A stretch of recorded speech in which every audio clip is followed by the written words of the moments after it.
It's been 6 days since Britain's worst fire in living memory. They were warned several times, countless times. They were warned probably until the day before the fire. Panorama has been with the people of Grenfell Tower. We've got a 12-year-old missing. As they deal with the worst possible news.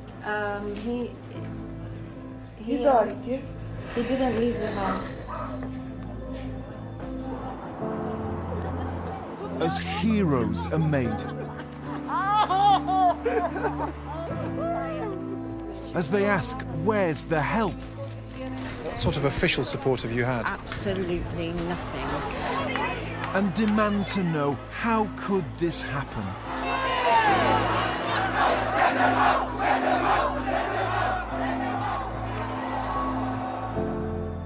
The disaster of Grenfell Tower and why it should never have happened.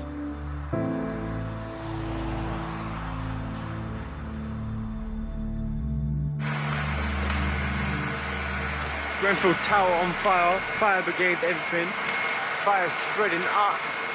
Look, wow, look. It's 1 in the morning and the fire has started in a fridge in a flat on the 4th floor. Mahad and Jamie are next door. We heard a loud bang on the front door. Next thing you know, he's running in telling me there's a fire, get the kids. We were on the 4th floor and it was the flat next door. I was number 16. Trying their best, they're trying their best.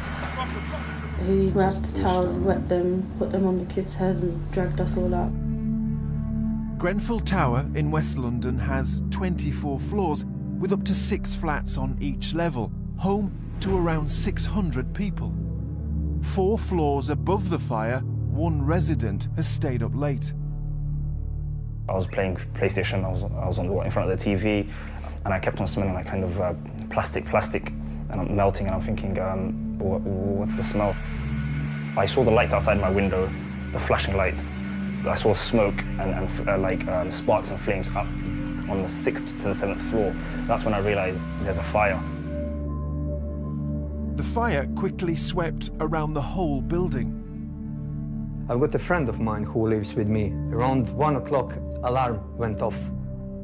He ran into my room as well, and he said, Luca, something is going on.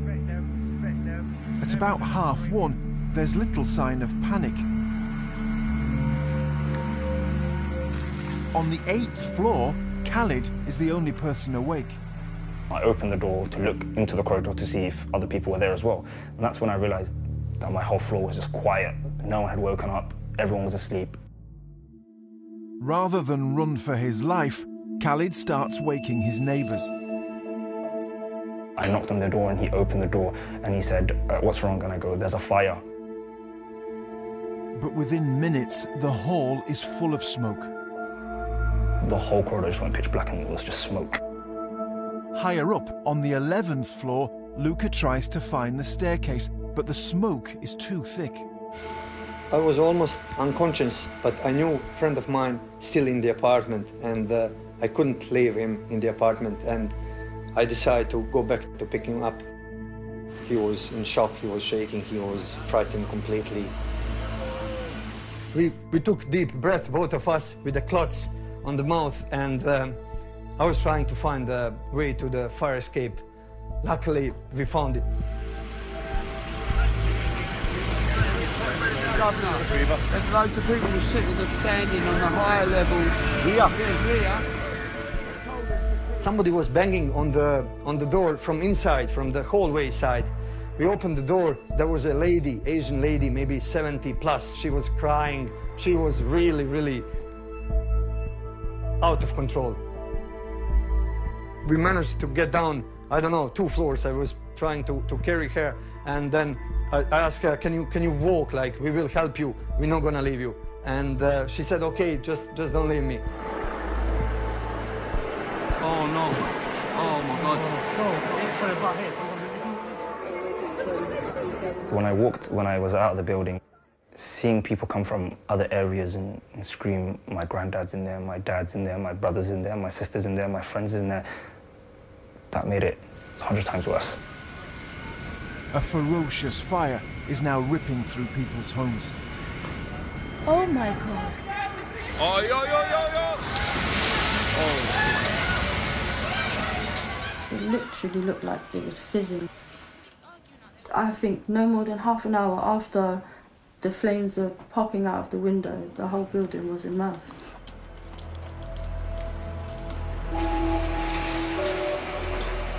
On the ground, neighbours like Joe watch in horror.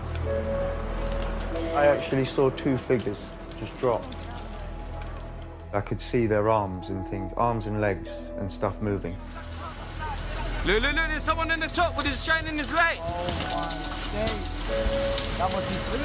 SOS, SOS. Hey, hey. That was the worst part for me, when you see people, you can actually see these are human beings, actual human body, people like us. He's made the rope from his blankets and he sent it down. Whether they jumped, whether they felt that there was, it was just instinct and you wanted to get away from the heat or anything like that, I genuinely don't know. But that was when it became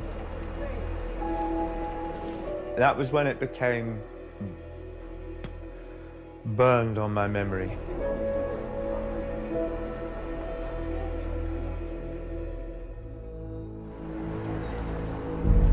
Britain wakes to a disaster zone in the heart of London. A tower block still burning out of control. Firefighters are still trying to get people out. They said to her, they're coming for you, they're coming to get you.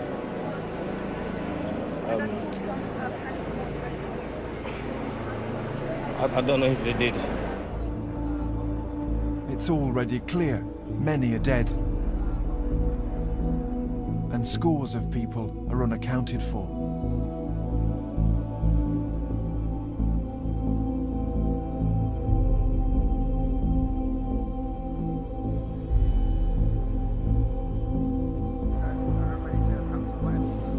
For many, this is the longest day. There's very little official information. Everywhere you go, people are worried, or searching, or grieving. I heard all sorts of news. One whole family came out, but they're all in the coma. And other families, only 4 kids came out. She has about 10 or 8. The smoking building sits above the whole area. Now, this is a traumatised area because people watched it happen, they watched the horror unfold. And people have said to us, look, the bodies are still in there. We're looking at that and the bodies are still in there.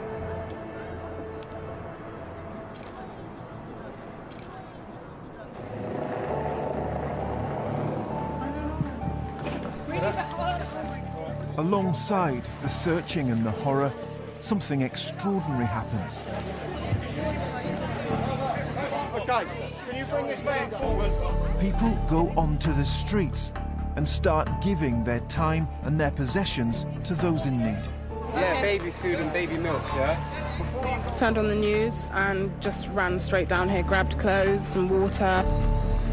We're trying to help with trauma. We have Vickers, a trauma team here, and we asked the local public to donate and bring, which you can see. There's been a great response.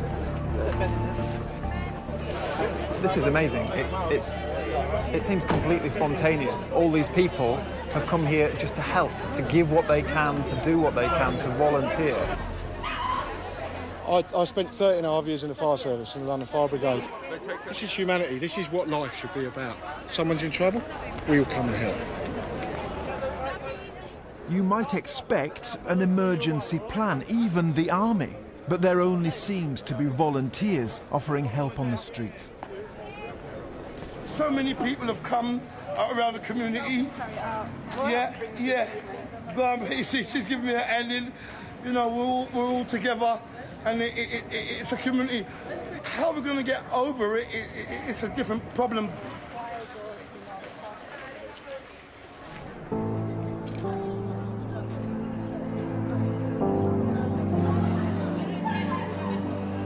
At the end of the first day, the official number of dead is 12. But those who live around the tower know many more have been lost.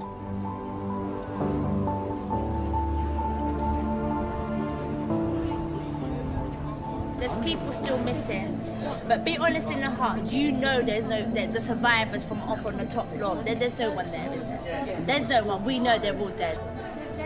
We've got a 12-year-old missing. It's been 21 hours since Mahad escaped from the 4th floor.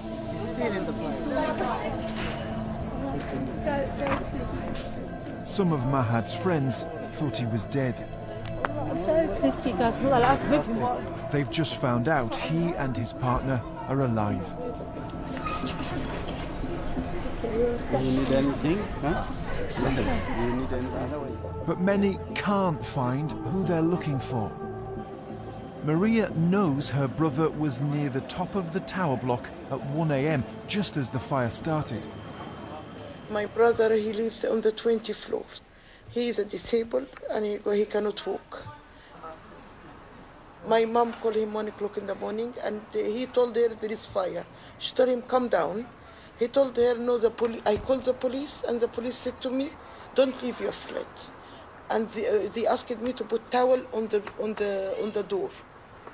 He was talking, but he said he couldn't breathe from the smoke. What do you think has happened to your brother? Gone. That's all I think is gone. While we're filming, a friend arrives with news. When did you speak to him? 3:30. 2:30? 3:30. 3:30, and what he said? He died, yes? I don't know, we don't know, but he didn't leave the house. He didn't leave the house. And there was... The friend spoke to Maria's brother much later in the night, and he was still trapped on the 20th floor. So he couldn't make it? I don't No. know.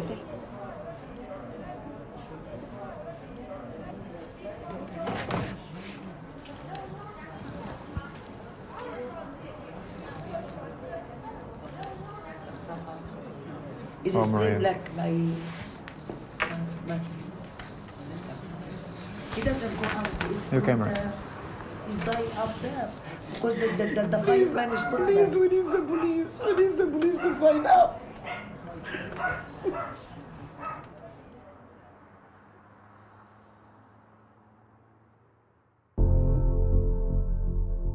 So many people dead or missing.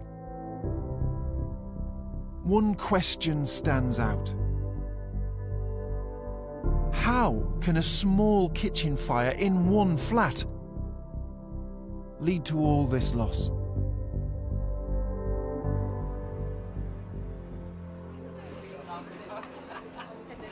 On the streets, you hear the same points being raised. People here have 4 main concerns. That residents were told to stay in their flats, that there was no central fire alarm or sprinkler system, and that the cladding on the outside of the building, it seemed to spread the fire. It's important to understand the way these concrete blocks were designed.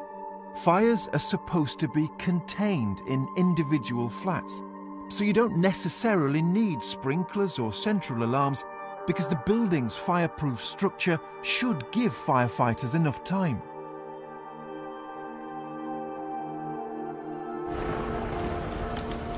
So why didn't that happen in Grenfell Tower?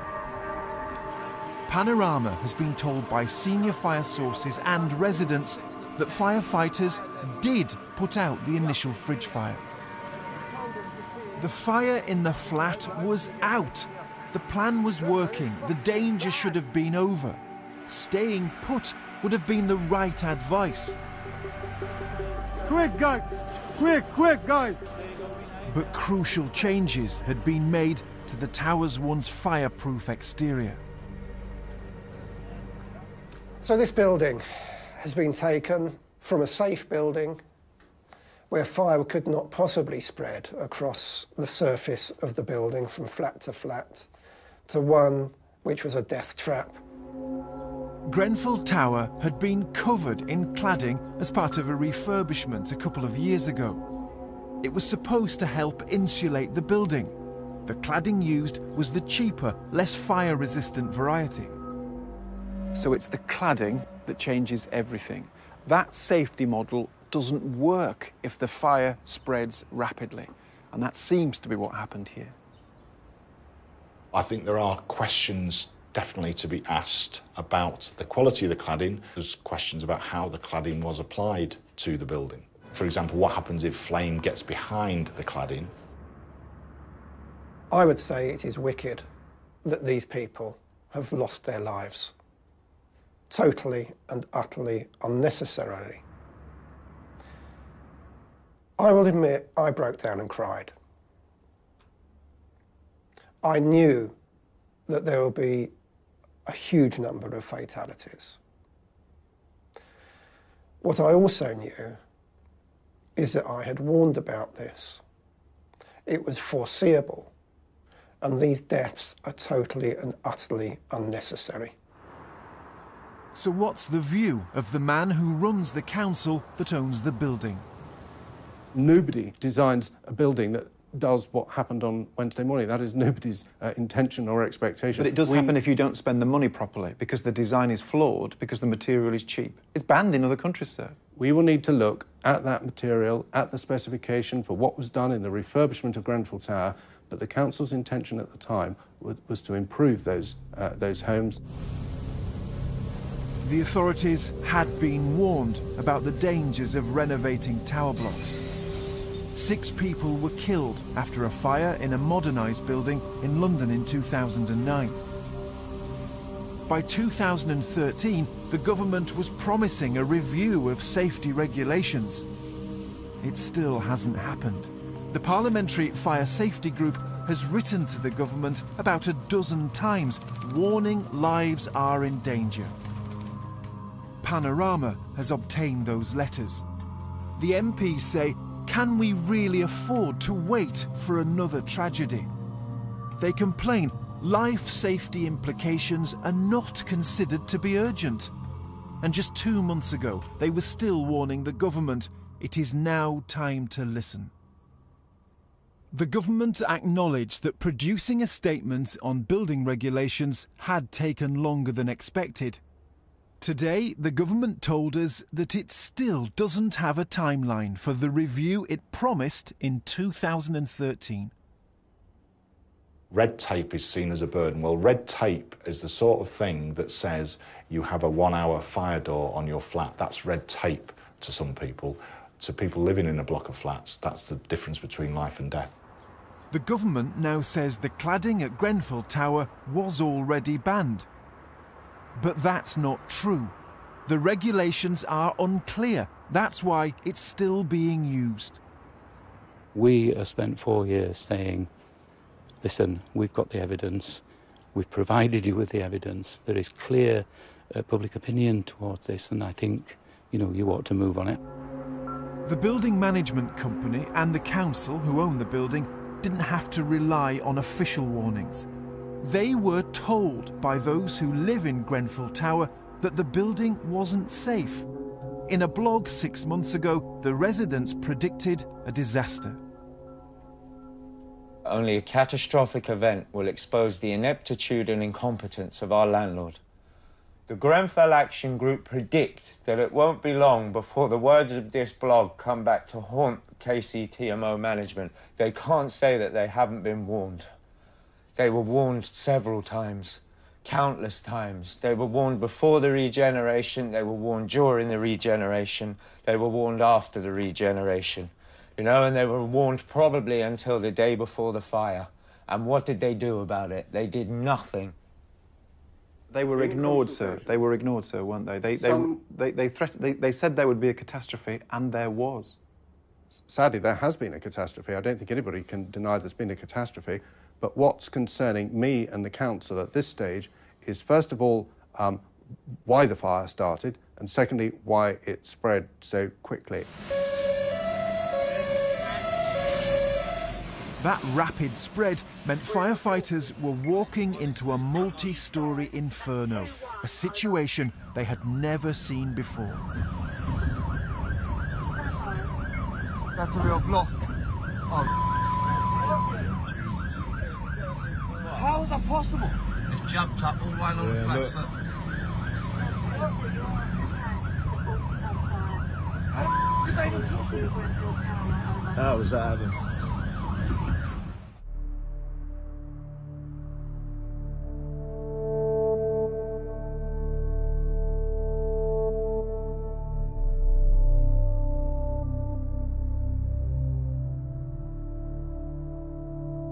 I've never heard of an incident where people are actually discussing the possibility that people might not come out. Despite that, large numbers of firefighters went into that building. I know that normal procedures were broken, normal safety rules were broken. Because they risked their lives? Yeah, they risked their lives to try and save other people's lives. Sorry. So where does this disaster leave the thousands across the country who live in renovated flats? If there's a fire, should they stay or run? The government has announced a review of all high-rise buildings, particularly those with cladding. I hope it's a turning point. It cannot be ignored. There are 4,000 tower blocks that were identified back in 2009. Those people have the right to live in safety.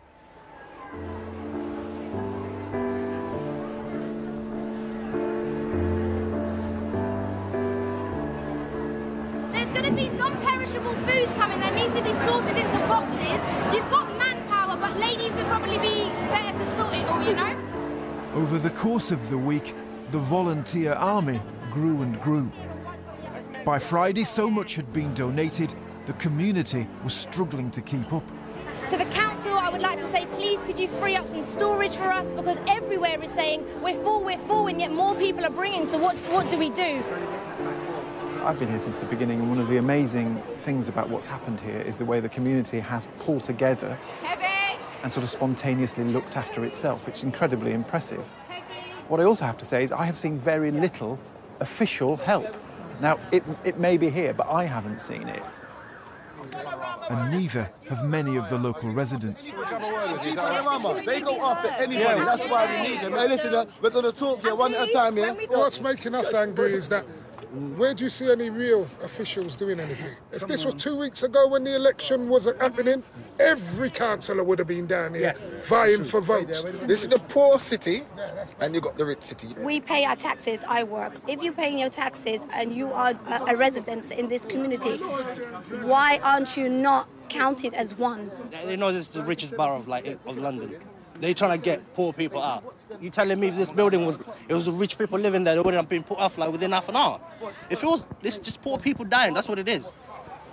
Many here do think if they were wealthy, there'd be more support. And with nobody apparently taking responsibility, the Prime Minister has become a target.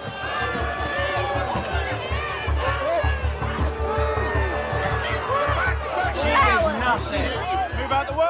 Shame on you!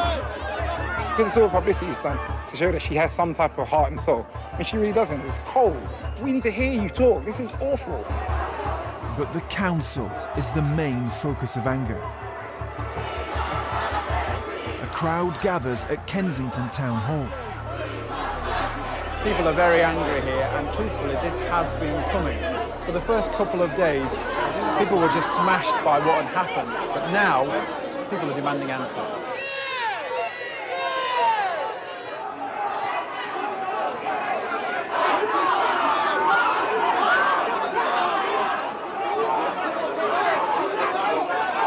Three days since the fire, this has now become a flashpoint. This door here, the door to the council, has become the focus of all the anger a community feels. They've got lots of questions. They're very angry at the people inside here. People don't want, on the whole here, I think, a confrontation, but there is one now, right at the front of this building.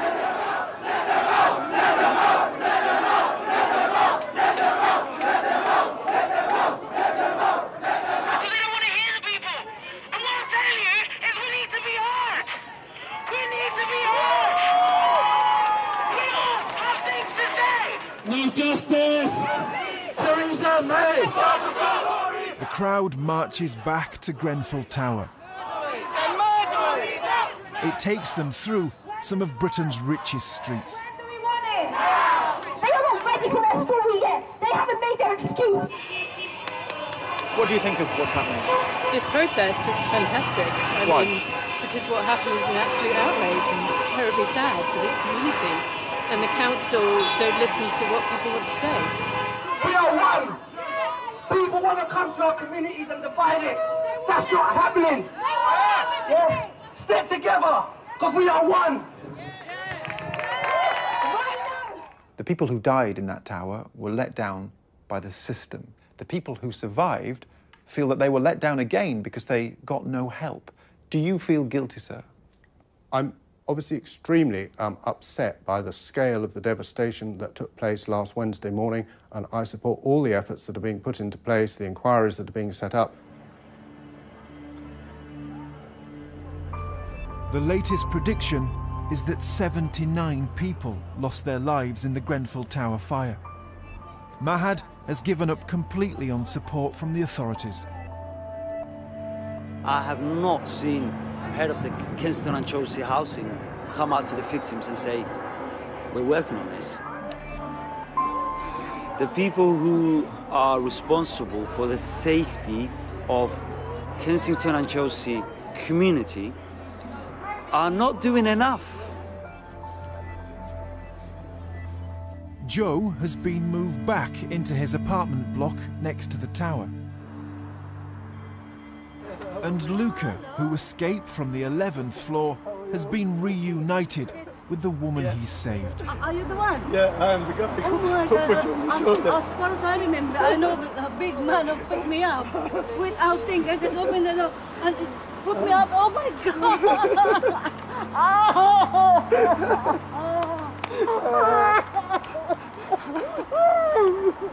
Are you okay? Today, the country paused to remember those who died in the tower. What started as a kitchen fire brought Britain to a halt. A disaster that showed how the state failed to protect people and then failed to look after those who survived. Grenfell Tower stands as a monument to a system that simply didn't work.